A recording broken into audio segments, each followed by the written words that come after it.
우리 좌우에 계신 분들과 한번 인사하겠습니다. 이번 한 주간 승리하십시오. 이번 한 주 동안 우리가 기도에 열심을 내고 정말 하나님께서 우리에게 힘을 주신다는 것을, 또 우리의 기도에 응답하신다는 것을 체험할 수 있는 이번 한 주간 또 우리 모두 될 수 있기를 간절히 소망합니다. 제가 퀴즈 하나 내겠습니다. 우리나라에서 이름이 제일 긴 사람의 이름이 뭘까요? 제가 한번 알려드리겠습니다. 그 이름이 몇 글자인가 한번 세보십시오. 황금 독수리 하늘을 날며 세상을 놀라게 하다. 이게 진짜 사람 이름입니다. 그리고 그 다음으로 긴 이름이 있는데, 박하늘 별님 구름 햇님보다 사랑스러우리. 보통 우리가 두 글자 아니면 세 글자인데 18자, 17자. 그래서 우리나라 기네스북에 이름이 제일 긴 두 사람으로 지금 등재가 되어 있습니다. 사람들은 좀 자녀들의 이름을 좀 독특하게 짓기도 하고 또 예쁘게 또 멋있게 지으려고 합니다. 그러다 보니까 긴 이름을 만들기도 하는데, 왜 사람들이 심사숙고를 할까요? 왜 이름을 길게 짓기도 하고 예쁘게 짓기도 할까요?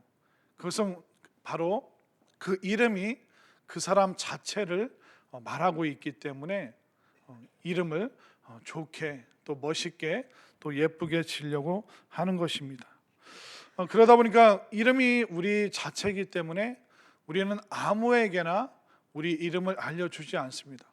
제가 길 가는 모르는 사람한테 저 누구예요? 라고 이름 알려주나요? 그럼 이상하지 않습니까? 우리는 아무에게나 이름을 알려주는 것이 아니라 우리가 친밀하게 또 가깝게 지내고 싶은 그런 사람에게 우리의 이름을 알려줍니다. 선생님에게, 또 친구들에게, 또 가까운 사람들에게 내 이름을 우리는 알려주게 되어 있는 것입니다. 그러다 보니까 성경은 그 이름이 단순히 호칭을 말한다고 하지 않습니다. 성경에서 하나님께서 또 예수님께서 사람들의 이름을 바꿔 주실 때가 있습니다. 그 이유는 뭐냐면 이름이 그 사람의 존재와 또 성품과 또 그 사람의 사명을 드러내기 때문에 하나님께서는 사람들에게 특별한 이름을 주실 때가 있습니다. 이것처럼 하나님께도 우리가 하나님을 부를 수 있는 이름을 우리에게 알려주셨습니다. 특별히 구약에서는 또 창세기에서는 하나님께서는 당신의 이름을 우리에게 알려주시는데 엘로힘이라는 이름을 우리에게 알려주셨습니다. 창세기 1장 1절이 뭡니까? 태초에 하나님이 천지를 창조하시니라. 그런데 이 창세기에서 1장에서 하나님께서 엘로힘이라는 이름으로 당신을 부르길 원하셨습니다. 태초에 엘로힘께서 천지를 창조하시니라. 그런데 하나님을 엘로힘이라는 부르는 이 표현이 창세기 1장에서 무려 31번이나 나오고 있습니다. 이 엘로힘의 뜻이 뭐냐면 능력 있는 자, 강한 자, 힘 있는 자라는 뜻이 있습니다. 하나님께서는 힘이 있으시기 때문에 창조하셨고, 또 엘로힘으로서 능력으로 또 권능으로 우리에게 당신의 이름을 알려주셨습니다. 그러면 하나님께서 우리에게 엘로힘이라는 그 이름을 알려주신 그 첫 번째 이유는 뭘까요? 바로 우리와 교제하길 원하시기 때문에 하나님께서는 이름을 알려주시고, 또 너희들이 나를 부를 때 엘로힘이라고 불러라 라고 이스라엘 백성들에게 알려주신 것입니다. 이 창세기 1장을 보면 엘로힘이라는 단어가 31번이나 나오는데, 그 다음으로 많이 나오는 표현이 뭐냐면 종류대로라는 표현이 있습니다. 우리가 오늘 본문 읽지는 않았는데 창세기 1장 24절과 25절을 한번 보실까요? 제가 읽어드릴게요. 하나님이 이르시되 땅은 생물을 그 종류대로 내되 가축과 기는 것과 땅의 짐승을 종류대로 내라 하시니 그대로 되니라. 자, 25절 함께 읽겠습니다. 시작. 하나님이 땅의 짐승을 그 종류대로, 가축을 그 종류대로, 땅에 기는 모든 것을 그 종류대로 만드시니 하나님이 보시기에 좋았더라. 그러니까 엘로힘 다음으로 많이 나오는 표현이 종류대로 하나님께서 동물들을 만드셨습니다. 그러니까 말은 말과 같이 만드셨고 소는 소와 같이 만드셨습니다. 그 종류대로 각각의 모습을 만드셨습니다. 그런데 그 다음에 있는 9절, 하나님께서 우리 인류를, 사람을 만드실 때는 뭐라고 표현하셨을까요? 사람은 사람같이, 사람을 사람 종류대로 만드신다고 말씀하시지 않습니다. 26절 함께 읽겠습니다. 시작. 하나님이 이르시되 우리의 형상을 따라 우리의 모양대로 우리가 사람을 만들고 그들로 바다의 물고기와 하늘의 새와 가축과 온 땅과 땅에 기는 모든 것을 다스리게 하자 하시고, 자, 우리는 하나님의 형상을 따라 하나님의 모양대로 지음 받았다라고 말하고 있습니다. 동물은 종류대로입니다. 그 말은 말과 같이. 근데 우리는 어떻게 지어졌냐면 사람을 사람같이 만든 것이 아니라 우리 각 사람을 하나님의 모양과 하나님의 형상, 그분의 이미지와 그분의 성품을 따라서 우리 각 사람, 우리 한 사람 한 사람을 하나님께서 디자인하시고 창조하시고 또 이 땅에 머물 수 있도록 복내려 주셨다는 것을 여러분들 꼭 믿으시기를 바랍니다. 그렇기 때문에 우리에게는 하나님의 모습과 하나님의 속성이 있습니다. 그래서 우리는 하나님처럼 알아갈 수 있고 또 우리는 하나님처럼 느낄 수도 있고 또 우리는 하나님처럼 그 창조의 능력, 그래서 우리는 수많은 것을 창작하면서 만들어가는 과학과 또 문명과 문화를 발전시켜가는 그 능력을 우리가 하나님 모습대로, 그 형상대로, 그 성품대로 우리가 만들어졌기 때문에 우리는 엘로힘 하나님을 닮아가는 그 삶을 살아야 될 줄로 믿습니다. 그렇기 때문에 하나님께서는 우리를 다른 존재와는 다른 특별한 존재로 만드셨습니다. 우리가 특별한 것을 만들었을 때는 이유가 있죠. 왜 그럴까요? 그 특별한 것에 기대하는 것이 있기 때문에 하나님께서는 우리를 특별한 존재로 만드신 것입니다. 그러면 이 엘로힘 하나님, 그 전능하신 능력으로 우리 각 사람을 하나님의 모습대로 만드신 그 첫 번째 이유가 뭘까요? 하나님께서 우리에게 기대하시는 게 뭘까요? 그것은 바로 우리와 교제하기 원하신다는 것입니다.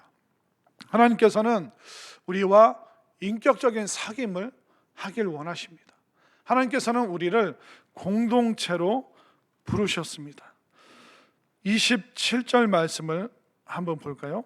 하나님이 자기 형상 곧 하나님의 형상대로 사람을 창조하시되 남자와 여자를 창조하시고, 하나님께서는 하나님의 형상 따라서 사람을 만드십니다. 또 남자와 여자를 만드십니다. 이 두 사람 사이에 서로를 보면서 교제하게 만드셨고 또 하나님께서 이 남자와 여자를 동산에 두시면서 하나님은 함께 교제하기를 원하셨습니다. 그러니까 엘로힘 하나님께서 그 전능하신 능력으로 우리를 부르신 이유가 뭘까요? 그것은 우리와 교제하시고 우리와 사귐을 갖고 또 우리와 친밀하게 가까이 지내기를 원하시는 이 하나님의 뜻이 이 창조의 섭리 속에 담겨 있다는 것입니다. 그러면 이 부족한 우리가 어떻게 전능하신 엘로힘 하나님과 교제할 수 있을까요? 그것은 바로 예배와 경배를 통해서 우리가 하나님과 교제할 수 있는 것입니다. 우리가 선생님과 가까이 지내기가 좀 어렵죠. 친구들 간에는 가까이 지내는 게 쉽죠. 근데 우리가 선생님들과 가까이 지내는 방법이 무엇입니까? 우리가 수업에 적극적으로 참여하고 그 수업을 들으면서 그게 알아실 때는 막 끄덕끄덕하고 또 모르겠으면 선생님께 질문도 하고, 그리고 필요하면 교무실까지 찾아가서 이게 어떤 건지 또 들어보기도 하고, 우리가 사람과 교제하고 또 만나는 방법이 있는 것처럼 우리가 하나님과 교제하고 또 만날 수 있는 방법은 그냥 우리가 누워서 머릿속으로 생각한다고 하나님과 교제가 되는 것이 아닙니다. 하나님께서는 우리의 예배와 또 우리의 경배를 통해서 우리를 만나시고 또 우리와 친밀한 그 만남을 통해서 우리와 더욱더 사귐이 있는 그 놀라운 은혜 가운데 우리를 불러주신다는 것을 꼭 믿으시길 바랍니다. 그렇기 때문에 이번 한 주간 또 우리의 삶 속에서 이 엘로힘 하나님과 경배를 통해 또 예배를 통해 또 말씀과 기도로 엘로힘 하나님과 친밀하게 교제할 수 있는 여러분들이 되시기를 바랍니다. 그리고 또 엘로힘 하나님은 우리를 축복하시는 하나님이시다. 교제뿐만 아니라 그냥 친밀함 거기서 머무는 것이 아니라 하나님께서는 우리를 축복의 자리까지 인도해 주길 원하십니다. 자, 28절 말씀 함께 읽겠습니다. 하나님이 그들에게 복을 주시며 하나님이 그들에게 이르시되 생육하고 번성하여 땅에 충만하라. 땅을 정복하라. 바다의 물고기와 하늘의 새와 땅에 움직이는 모든 생물을 다스리라 하시니라. 자, 이 말씀을 한번 계속 띄워줘 보실까요? 자, 중간에 보면 생육하고 번성하여 땅에 충만하라. 땅을 정복하라. 이 땅을 정복하라는 것은 함부로 땅을 만지라는 것이 아니라 힘있게 살아라. 너희들이 땅을 살아갈 때, 이 땅에서 살아갈 때 내가 너희들에게 주는 복은 뭐냐면 너희들이 힘있게 살아가라. 이것이 바로 하나님의 복이라는 것입니다. 그리고 그 뒤에 바다의 물고기와 하늘의 새와 땅에 움직이는 모든 생물을 다스리라. 이 다스리라는 것도 억압하라는 것이 아닙니다. 이 다스리라는 뜻은 뭐냐면 주도적으로 살아라. 너희들이 동물에게 끌려가는 것이 아니라 너희들이 그것을 지배하는, 그 지배라는 것은 괴롭히는 것이 아니라 주도적으로 살아라. 그렇게 되면 하나님께서 우리에게 주시는 엘로힘 하나님의 복은 무엇이냐? 바로 우리가 하나님의 형상을 따라 하나님의 모습대로 또 하나님 은혜 속에서 교제하면서 이 땅에서 힘있게 살아가고 또 주도적으로 살아가는 것, 이것이 바로 엘로힘 하나님의 뜻이라는 것을 꼭 깨달으시기를 바랍니다. 그렇기 때문에 하나님께서는 우리가 이 땅에서 하나님께서 주시는 이 복을 우리가 누릴 뿐만 아니라 이 축복이 흘러가도록 또 우리 다음 세대 또 우리 자녀들에게 끊임없이 이 놀라운 복, 힘있고 주도적이고 또 하나님께서 주시는 그 친밀한 교제 가운데 우리뿐만 아니라 우리 모든 다음 세대까지 이렇게 살길 원하는 것이 바로 엘로힘 하나님의 마음이라는 것입니다. 그런데 사실 우리가 이 세상 살아가다 보면 하나님의 뜻이 아닌 내 마음대로 또 내가 내키는 대로 살아갈 때가 있습니다. 그러다 보면 하나님의 심판이 임할 때도 있죠. 하나님께서 사랑의 매를 드실 때도 있습니다. 그러나 하나님의 본심은 우리를 심판하시는 것이 아니라 우리에게 복을 주시고 또 우리를 축복하시고 또 우리가 번성하는 것, 이것이 바로 하나님의 본심이라는 것입니다. 노아의 시대 때 하나님께서 홍수로 그들을 심판하셨습니다. 그러나 홍수가 끝나자마자 노아와 그 자손들에게 이렇게 말씀하셨습니다. 하나님이 노아와 그 아들에게 복을 주시며 그들에게 이르시되 생육하고 번성하여 땅에 충만하라라. 성경은 옛날 이야기가 아닙니다. 오늘날도 하나님께서 아담과 하와에게 그리고 노아에게 그 자녀들에게 아브라함과 이삭과 야곱에게 또 모세와 여호수아에게 주셨던 그 말씀이 오늘 그대로 우리가 믿음으로 아멘으로 받아들일 때 그 말씀이 우리 삶 속에 엘로힘의 능력으로 함께 하신다는 것을 꼭 믿으시기를 바랍니다. 그렇기 때문에 하나님께서는 우리를 늘 혼내시고 심판하시는 것, 이것이 하나님의 본심이 아니라 우리가 정신을 차리고 우리가 경배와 예배 자리로 오면 언제든지 우리가 생육하고 번성하고 충만하고 힘있게 주도적으로 살아갈 수 있도록 이 놀라운 은혜를 그때부터 지금까지 또 앞으로도 영원토록 우리에게 엘로힘의 능력으로 이 복을 주신다는 것을 꼭 믿으시기를 바랍니다. 그렇기 때문에 창세기 1장에 나오는 그 하나님은 엘로힘 하나님이십니다.